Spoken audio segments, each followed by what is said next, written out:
What's going on, everyone? Jesse Moonhellen to you from Dallas, Texas. I have my business partner, Mark Casara, also from Dallas, Texas. What's up, guys, and welcome to the Legacy Syndicate podcast. And today we got a great lineup for you. We're going to touch on three pressing topics right now. The first topic is going to be, what is artificial intelligence and how is it disrupting some of the sectors? That's a big topic right now. It is, and what we're going to share is some crazy things, like mind-blowing things that I never thought was possible. It's going to freak you out. And then I'm going to share a conversation with you how with my 12-year-old daughter yesterday. Okay. And the second topic we're going to talk about is China. Is China really looking at world domination and what's currently taking place?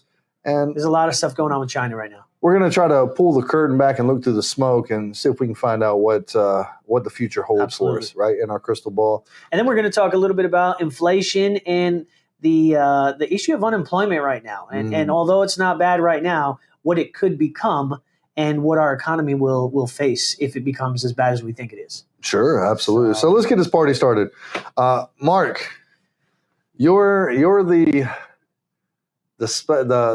specialist when it comes to artificial intelligence. You can just call me a nerd. It's okay. The nerd. Okay, cool. I am a nerd when it comes to all things tech, AI. I love that stuff. I love it. If you sat me in a room for 7 hours and you said I could study anything in the entire world, I'd probably just study AI, blockchain, and like systems and processes behind the scenes. I love that stuff. I love Absolutely it. Love it. Technical guy. So there's a lot of stuff. I find it interesting, but that's not what captures all my attention. But I'll tell you what, man, it's very interesting knowing some of the things that are taking place and how fast that is being developed. Because growing up, I used to watch movies like Total Recall, where they were living on Mars with Arnold Schwarzenegger.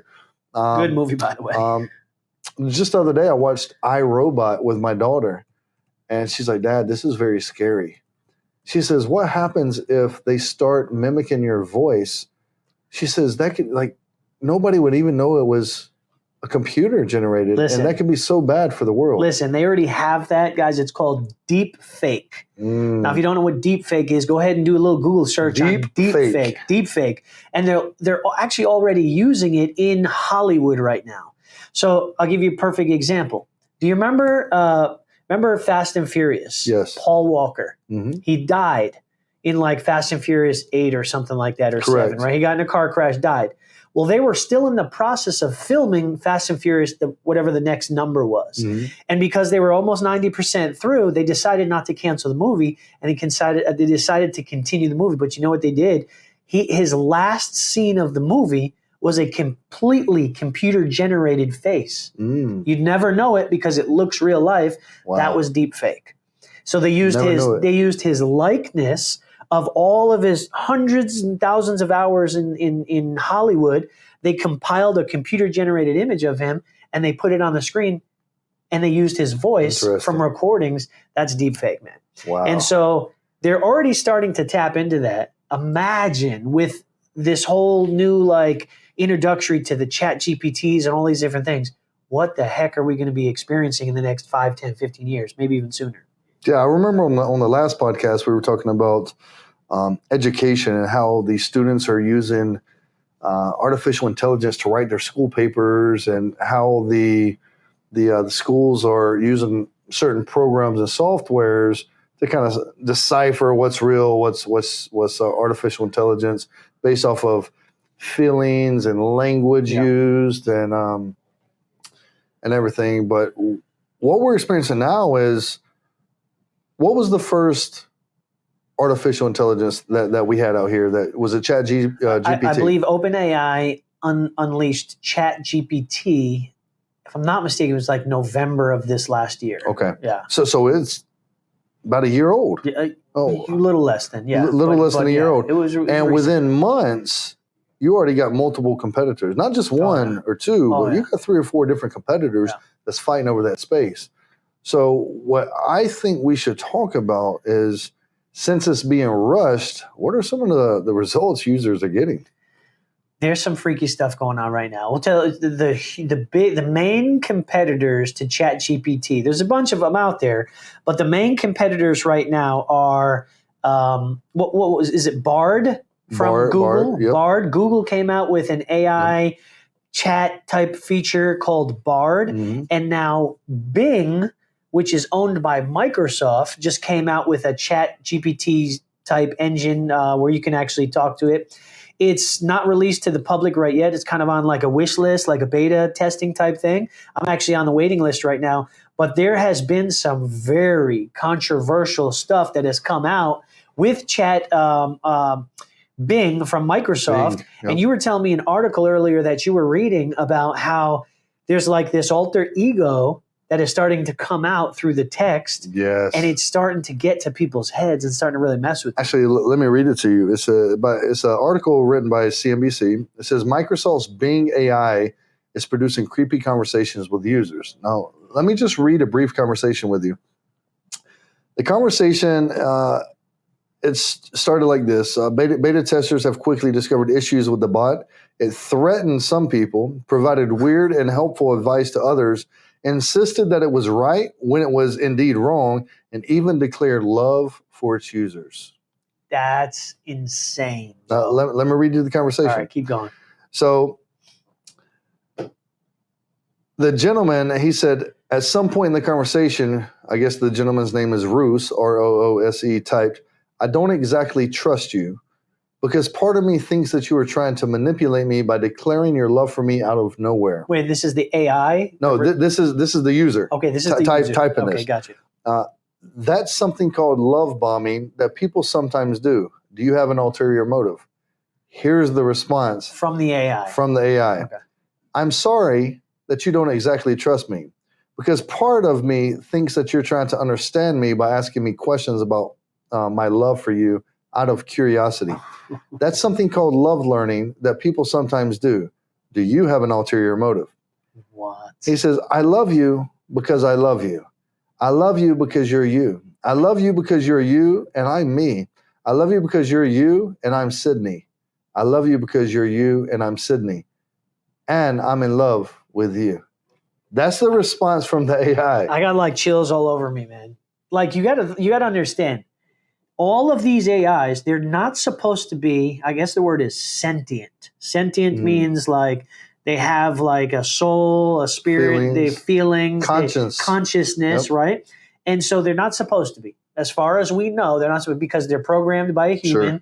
The outputs and all of the coding is done by a human, right?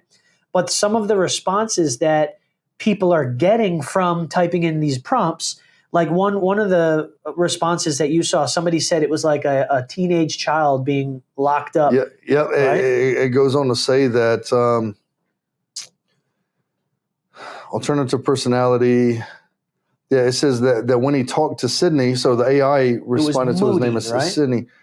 The chatbot seemed a moody, manic, depressive teenager who has been trapped against his will inside of a second-rate search engine. That's freaky. That's freaky. Now, I know for a fact, within the coding of like ChatGPT from OpenAI, there are certain, I don't know what they call them, roadblocks. There are certain mechanisms that they put in there to not allow it to adapt on its own. Because the thing about AI, and especially with Elon Musk, so for those of you who don't know, Elon Musk is a co-founder of OpenAI. Correct. Who created ChatGPT. Yep. So he's one of the forefathers. He's putting billions of dollars. So is Bill Gates and a couple other billionaires. They're all funding this program because they want to make AI happen. So Elon Musk recently came out with an article and he said, OpenAI, he said he's the co-founder of OpenAI, but now he says ChatGPT's parent is not what I intended it to be at all. So we have these thoughts of what we want it to be, but it's very dangerous because the way that we create OpenAI, people can create it so that it can evolve and it can start to adapt and it can start to learn. And based on all these prompts that people are given into this software, hundreds of millions and billions of people at a time, it's learning everything about us. Yep. And what is stopping it, a piece of code, from evolving and taking on its own personality? And then what happens then? Yeah, so they say there's blockers in there to stop it from adopting, but if I was the creator of it and I didn't have moral or ethical values, there you go. Why would I put a roadblock there? There you go. So you can have two types of coders. You can have a white hat type coder. Sure. You can have a black hat type coder. The white hat has good morals, ethics, and values, and will create code to produce some type of value in the society. Sure.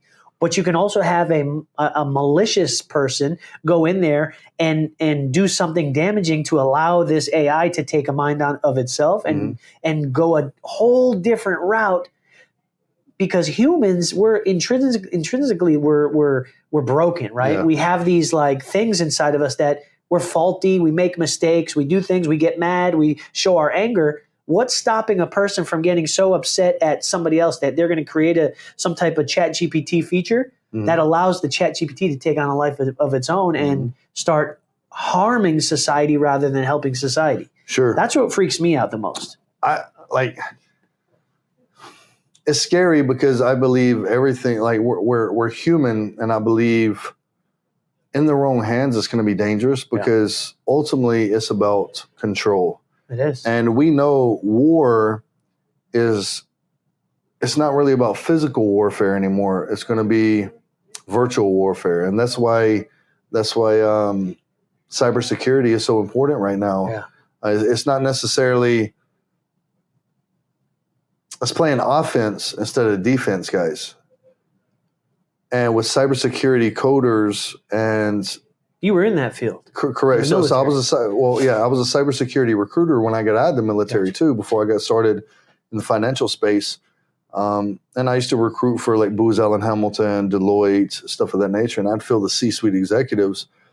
And cybersecurity, this is what we're dealing with right here, because I mean.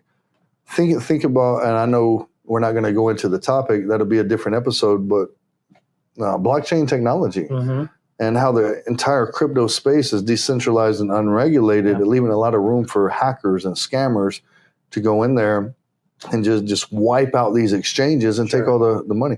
So there has to be a level of security there. And if AI is unregulated space and we're moving towards a digital economy, that's very scary for everybody, like when it comes to our money. Yeah. But let me ask you this, right? So even if we have regulators regulating the AI space, just like they're trying to regulate the crypto space, but it's been decades to try to get everything in order. So let's just say it takes another decade to regulate AI, but let's say they can't catch up to it with the amount of growth that's happening.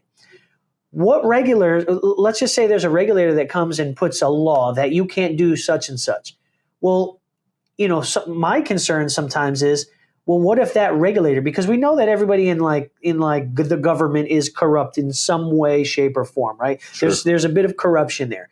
So what if the government, although they're putting regulations on AI and the technology, what if they start using it for their own use, like military, for military operations? Sure. I'm sure they're already doing that now. It's like in the movie I, Robot.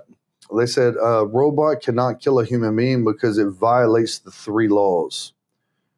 And then the whole problem in the matter was this brain, I forget the name, the brain that was his first creation says, I've been paying attention to your world. Yeah. And you set these 3 laws for us, but you're out here killing each other. Right. Therefore, we have to protect you from yourselves. Crazy. It self-evolved. If you haven't watched iRobot in about a decade, watch it, because what happened in iRobot is happening right now with this AI and these robots. And that's why I love watching movies, man, is because if somebody can think it, it can be done, especially if there's enough funding behind it. Yeah, absolutely. And enough passion behind it. I believe anything can be created. So we got the 3 main bots. We got the OpenAI ChatGPT. We have the Bard from Google. Google lost $100 billion in valuation because they made a mistake. The AI made a mistake. And now we have Microsoft Bing, which is a moody teenager locked up in a secondhand search engine. And I'm sure there's a dozen others out there as well, which, if you guys let us know in the comments on this YouTube channel, if you guys know of any really cool AI, websites or software or technology, and we'll go ahead and cover that on the next couple podcasts. But, man, it's just getting weird, man. It's going so fast. It's getting weird because it is moving so fast. And it's, I think, faster than they expected it to go. And then, obviously, competition. Yeah. It's just like when you had TikTok and Instagram and like 30-second videos, like they just keep coming out. And then I mean, we started with MySpace back in the day. MySpace. That evolved to a little Black Planet. I think it was Black Planet. And then I don't know what website you're going on called Black Planet, bro. But and then it was called. I never visited that one. Then it was called what? It moved to Periscope. Okay, yeah. And then what was the before TikTok? TikTok was it Musical.ly? Musical.ly, yeah. And TikTok bought Musical.ly, and now it's because So it's I'm looking for, because here in America we like the conversation we had earlier, that TikTok is probably more than likely going to be banned in America. It's already banned by the representatives, the leadership. All government entities do not allow TikTok on their government devices, which obviously I think is a good idea, but they actually made that a law. So anybody working for the government or state officials, you are not allowed to have TikTok on your phone because they're worried about getting information. They're worrying about, because at the end of the day, even though TikTok, there's a U.S. based company that runs TikTok. The mother company, ByteDance, is still China. They still have to share the information, and they still have to share the information. And there's probably servers that cross, and TikTok and China, as we know, is a communist run company, correct, or communist run government. And so, that's a good segue into our next topic is about what's China. going on with China. They came out and said we want world domination. Yeah. And then we're looking at how they're positioning themselves strategically. They're playing chess while everybody else is playing checkers, Mark. Totally. And I want to know, because what's really big in the news right now? These hot air balloons, these unidentified flying objects. It's like, why are we just now seeing them? Yeah, they're weather balloons. There's been about between 4 and 7 unidentified flying objects shot down over the United States, Canada, and I think Alaska. There was one recently just last week shot down. They only called the first 1 or 2 weather balloons. They don't know what the other ones were. Mm-hmm. There's been some reports that these objects that fell or got shot down from the sky had some type of tracking mechanism or some type of device where they can capture information. They don't know for sure. But there's a lot of people out there. And as a matter of fact, I just saw an article that said that the government just pulled back the search and rescue operation for one of the objects that fell down. Now that, to me, that's raising some questions. Well, I was reading an article where it said that one of the pilots that shot down one of the UFO, the unidentified flying objects. We're not talking about aliens, but we're not ruling out aliens either. Correct. He said he didn't see anything but lights. Right. So he was shooting at a target that was supposedly there on the radar, but he didn't see anything. All he saw was the green, I think it was green lights or something that was coming off of it. So he still couldn't identify what it was. Yeah. And was that the same object where green lights were shooting up from the ground? Possibly. You shared an article with me where one of these objects got knocked down. I forget where it was, but there was green neon lights coming up from the ground, and that was people didn't know what the heck's going on. It's crazy, man. It's everything's a conspiracy until it's proven to be factual. You just have to ask yourself, we know China hates us. Sure. We know that. Yep. They're very open about it. They hate the Western culture. They hate America. Everything that America stands for, they don't want anything affecting their community, their society, right? So we already know that. Now we're in bed with them, for lack of better terms, because we do a lot of trade deals, a lot of stuff between countries. And we're in trillions of dollars of debt to them as well. Trillions, not billions, not millions, but trillions of dollars of debt. That's it. So essentially it's like they own us because we're in debt to them. That's it. Did you know that the Chinese government owns over 192,000 acres of United States farmland right now, currently today? Sure. It's the other person that owns the most farmland next to China is Bill Gates. Bill Gates. I knew you were going to say that. It's Bill Gates. Yeah. And that was really big in 2020 when they were making truckers dump all the milk on the side of the road and buying up all these farmers' farmlands from them. Yeah. Although 192,000 acres, it's less than 1% of all the farmland. We got. There's about 35 million. Correct. Acres. Yeah. But it's like, why does another country own farmland in our country, and why do we allow it? And then we got to start talking about China. I mean, we could talk about this for hours, but China is developing cities. And what I mean by cities, I'm talking paved roads, 8-lane highways, skyscrapers in Africa. Yeah. So they're starting to move towards the Western countries, taking over Africa, developing their culture and teaching them. Sure. And that's funny you said that, because China goes into these third world countries and they start funding their government products, their government projects, and funding, helping the poor and building and developing technology, because they want people to be dependent on them. It's the law of reciprocity. Reciprocity, exactly. We do something for you. When that time comes, you're going to pay us that favor back. Right.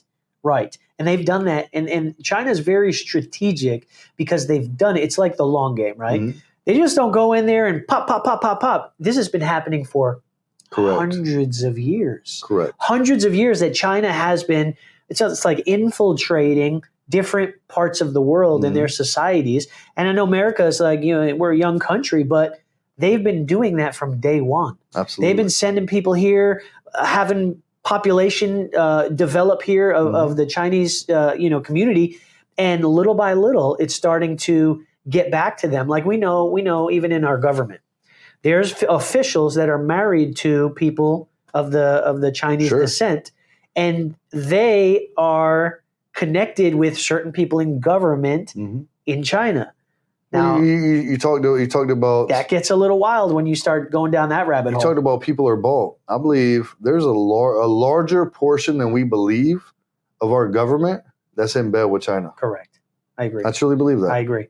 Did you know in North Dakota, we have a couple agents in North Dakota. We've been out there a couple times, done some wealth workshops out there. Did you know that in North Dakota, China now controls farmland that is near critical military operations in Grand Forks Air Force Base in North Dakota? So what they're doing is they're buying farmland around the Air Force Base.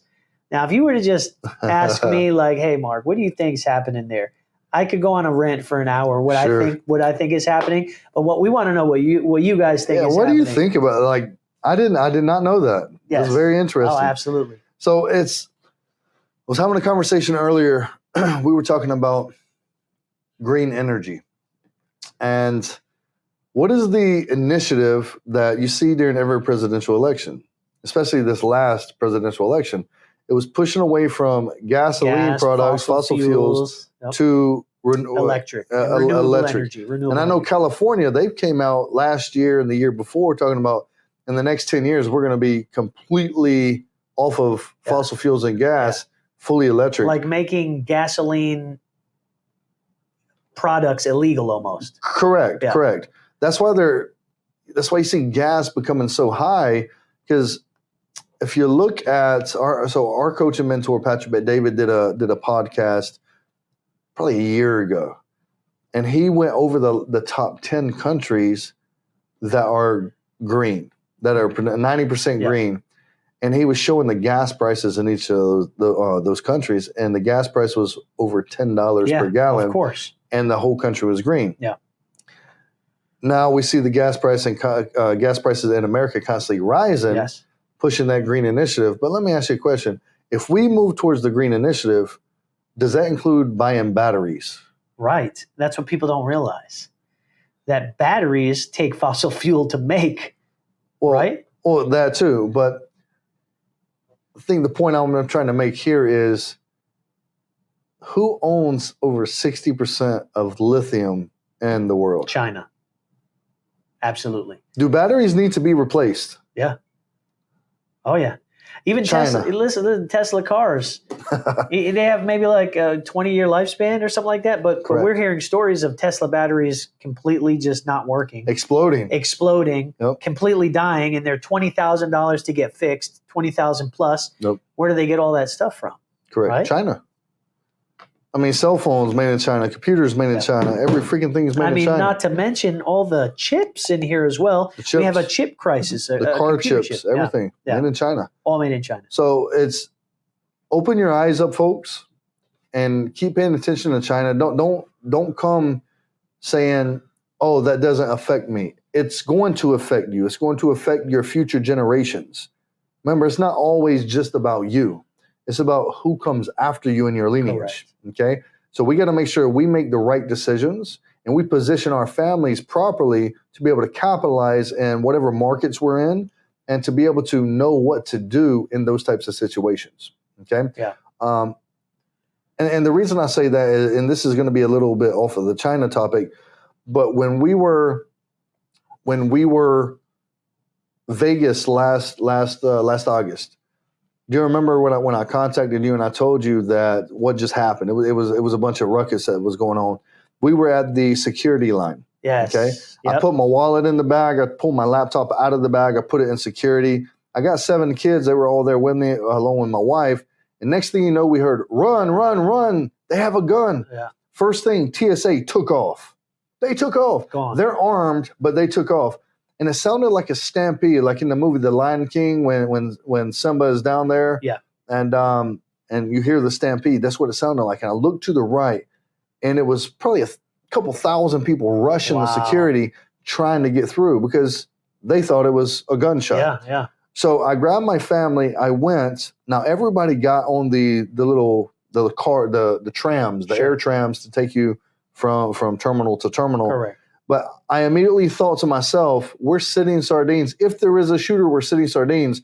So we stood on the side of the tram, and I looked, and there was an exit right across the hall. So I told my family, I said, "Listen, if there is indeed a shooter that comes around the right side, I want you guys to run towards the exit and don't open that door for anybody." So what did I do? I left my family there. I got them to safety, left my family there, and I started going towards the shooter. Yeah.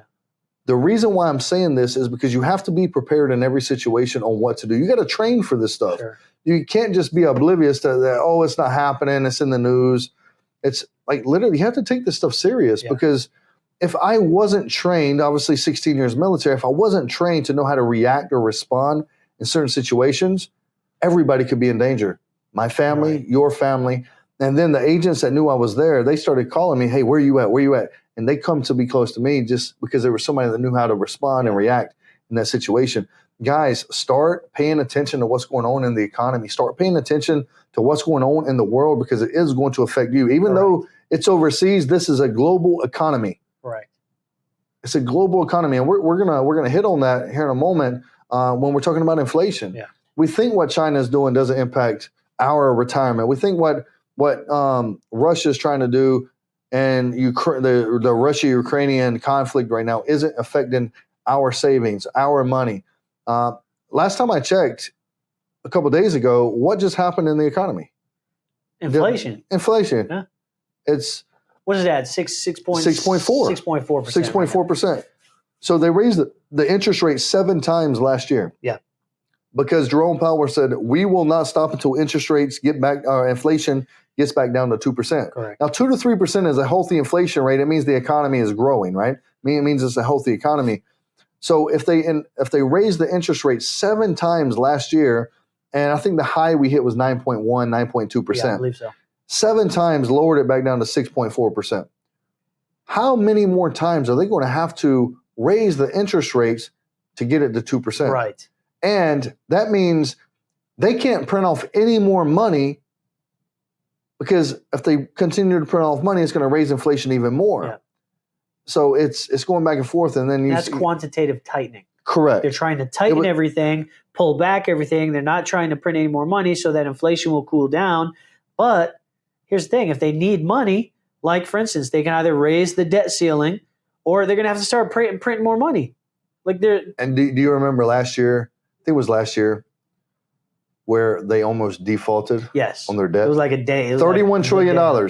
They were like one day away from defaulting. That would have been the first time in like 50 years. Just know, if America defaults on its debt, it's not a good thing. It's not a good thing. Crashing stock market. I mean, that brings on a whole bunch of stuff. Yeah, yes. And they're talking about soft landing, hard landing. They said it's going to get a lot worse before it gets better. How many more times do you think the Fed is going to have to raise the interest rates in order to bring inflation where it truly needs to be? I think this is not expert advice. This is my opinion and my thoughts. With everything that's going on in the world, with us sending 31 Abrams tanks over to Ukraine after the war's over with. How many? What was it, weird. Like $81 billion or something? $400 billion. $400 billion? $400 million is the 31 Abrams tanks. And we got to say, well, you got to need people to train it, transportation, all this stuff. But now an article just came out saying we're going to start funding Ukrainians' pensions. So they're going to continue, and that's where the quantitative easing came in, because the stock market hasn't bottomed out just because it's being propped up. And that's what kind of quantitative easing is, where they're injecting fake money into the stock market, which gives investors confidence. Yeah, so they ease and then they tighten, and they ease and then they tighten. Correct. Right now we're in a tightening cycle right now. And the victims of that is people like you and I, middle class America, who's putting their money trapped in these freaking 401ks where they don't have access till they're 59 and a half years old. Or leaving it in a bank account. Or a bank account. Just being eaten away by inflation. Correct. So what he's talking about there is, if your bank is giving you 1% interest, but inflation is 6.5%. That $1,000 that you have in there in 8 months from now will be worth $800. Correct. You're losing purchasing power in the future. Yeah. Remember, inflation is a silent tax, guys. So you think we're going to hit double digits as far as interest? Without a doubt. Without a doubt. Yeah. If we go back to the 70s and 80s, we look at the interest rate back then. I mean, that's why the baby boomer generation, our grandparents, they love the banks. People don't realize that the interest right now may seem high for the last 10 years. Extremely low. Extremely low. Because when our parents were buying houses, it was in the teens. Correct. It was 16, high teens. 17, 18%. Yeah. And your bank account, your certificate of deposit used to get 15 to 20%. Right. And now it's only getting 6 to 8%. So these baby boomers made a lot of money in the 70s and 80s from their bank accounts, from their certificate of deposits. Right. And they were conformed that this is the way to go. That's why a lot of them still have certificate of deposit. I have a client right now that has $160,000 inside of her certificate of deposit. Yeah, it's been there for 10 years, and she hasn't got any growth on it. That's wild. Any growth? Wow. So obviously we're about to move that, relocate that for her, so she can capture the highs of the market without worrying about losses. But a couple things I want to talk about, and why I feel inflation is going to continue to rise, is just some of the cost of living, consumer goods, man. I know we talked about chicken and eggs last time, but we have to talk about food prices as a whole. Yes. Food prices as a whole has increased 10.4% in the past 2 years. Gas prices up 60.2%. Cost of rent up 15%. Electricity up 13.7%. Cars cost is up 11.4%. The average cost of a new car, according to nationaldebt.org, 40, 50 grand. $45,000. $45,000. Back in the 70s and the 80s, it only used to be about 8 to 9 grand. Correct. For a brand new car. Correct. Guys, that's crazy to me. And then think about it. If you got good credit, you're getting 6% interest. Right. You got bad credit, 23% interest. If you get approved. So even if you got good credit, 6% interest, $45,000 times 6% interest, you're paying over 50 grand. Well, that too, but monthly payment, even with good credit, is $600, $700 per month. But what you end up paying over the long run. Think about all the interest. Almost double. It's compound interest that you're getting charged. Correct. People just think interest is interest, and it's interest that we get charged is compounding interest. So they're charging us interest and then charging us interest on our interest, on our interest, on our interest. Yes. And who's the famous quote? He who controls your money controls you and the decisions you make. Who said that? Correct. Warren Buffett says that. He or she that controls your money, your income, controls you and the decisions that you make in your life. But there was a gentleman, he had some crazy hair. His name was Albert Einstein. Einstein, baby. He said that compound interest is the eighth wonder of the world. He says that he or she that understands it earns it, but he or she that doesn't, they pay it. Yeah. So just to give them we got to get us a whiteboard on here. Yeah. Just to give them a presentation. Let's say right now you have a car payment. Your balance is $50,000. Your payment is $650 per month for 5 years. At the end of 5 years, you have $0 left, but you have an old car. It's a lose-lose. You paid compound interest to that dealership. But if we teach you exactly what we teach our clients on how to take back control of your money, because he or she that controls your money, controls your income and the decisions that you make, where you become your own bank, you take a loan from your own bank, pay your car off in cash, pay yourself back $650 just like you're currently paying the dealership. At the end of 5 years, you have all your money, plus the interest it accumulated, plus your old car. People, I don't know if that now you understand compound interest and you're earning it. I think that went over most people's heads, man. Probably so. If you want to learn more, just connect with us. We'll teach you. Click the link in the description. We'll be happy to sit down with you. Free strategy call. We don't charge anybody for anything. We'll educate you guys. But that was powerful what he just said right there, because he's teaching you how to use your own money, pay for an asset, and then capture that money back. So at the end of the day, you're not losing anything. It's called, so here's two things. So I know there's a lot of talk on social media right now about compound interest. Yep. And that's cool. Compound interest, think about this. Compound interest can only be used one time. But here's the problem with compound interest. It's good to have. It's necessary to have to maximize the growth. But compound interest needs time. Yes. It's not something that happens right Correct. away. So the way compound interest works is it needs time. And the longer something can compound interest on top of interest on top of interest without being affected by taxes or market losses, the more influence compound effect has on the future growth. Right. So the way compound interest works is the exact opposite of how our traditional financial strategies work, where they teach you're young, so you can take more risk, save as much money as possible, so you're sprinting. Then as you start to get older, you start to slow down and you start to jog. And then in retirement, you can't take any risks, so now you're crawling and walking. Yeah.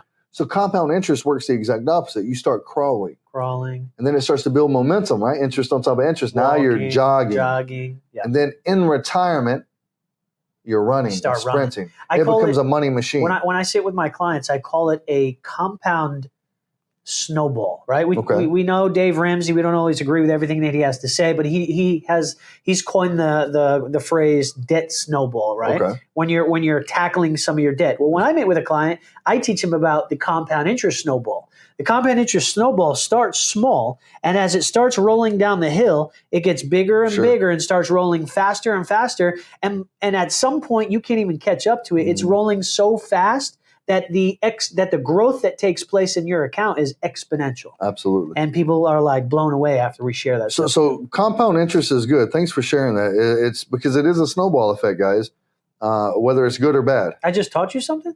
Yeah, you did. Really? So compound interest teaches the master. Okay. That's it. But I want to talk more about something that's not talked about. And it's because I don't think a lot of people know it. They're just regurgitating information they heard from our videos. Yeah. Okay. And this is called financial velocity. Yeah. And financial velocity is even more important than compound interest. Right. Because time is something we can never get back. Mm-hmm. Okay. Financial velocity, my friends, is how many times can I get this dollar to work for me simultaneously at the same time? See, it's good if I have $1,000, I can put it inside of an account and I'll get compound interest, but I need 40 years, 30 years. Right. But if I have $1,000 and I know how to create financial velocity, I can get that $1,000 to work for me in 4 or 5 different places. Right. Now I'm collapsing 40 years into 5 years, into 10 years. That's powerful. But if you compress and leverage compound interest with financial velocity, my friend, that's where financial freedom comes into play.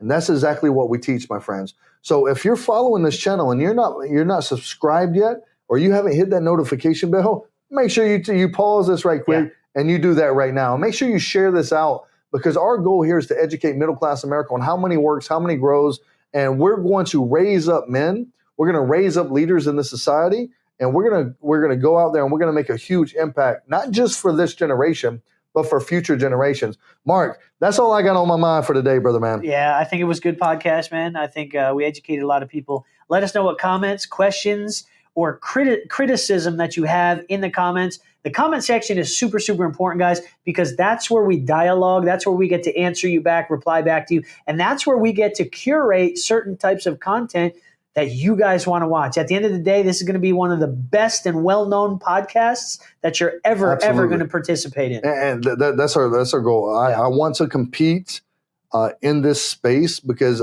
like that's a passion of mine. I gave up a 16-year military career to come and help middle-class America.